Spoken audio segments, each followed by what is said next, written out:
The United States is using the so-called long-arm jurisdiction as a weapon to stymie competition, says Frederic Pierucci, a former executive of French company Alstom.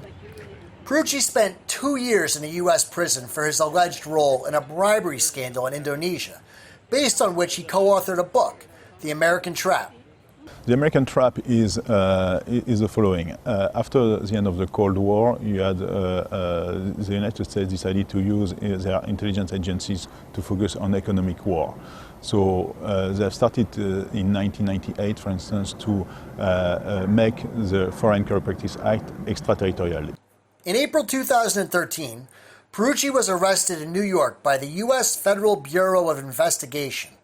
A year later, Alstom was asked to pay a huge fine of $772 million US, which eventually led to the partial acquisition of the French company by General Electric, its arch rival.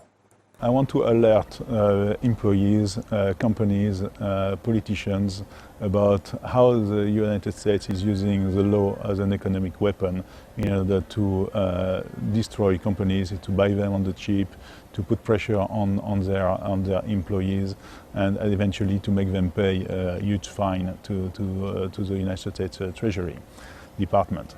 Pierucci says the U.S. is applying a similar strategy on China's Huawei. Last month, the U.S. Commerce Department put Huawei and its affiliates on a blacklist that requires federal government approval for any sale and transfer of U.S. technologies to the telecom giant. Huawei CFO Meng Wanzhou has been arrested in Canada at the request of U.S. authorities. I'm outraged because they're using exactly the same tactic.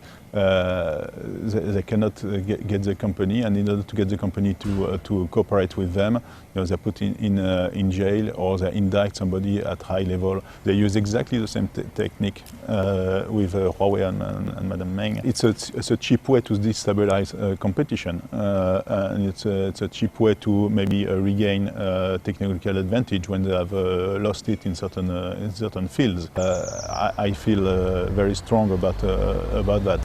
Pierucci calls on all other countries to join hands to counter U.S. unilateralism, saying that yesterday it was Alstom, today it's Huawei, and no one knows what would come tomorrow.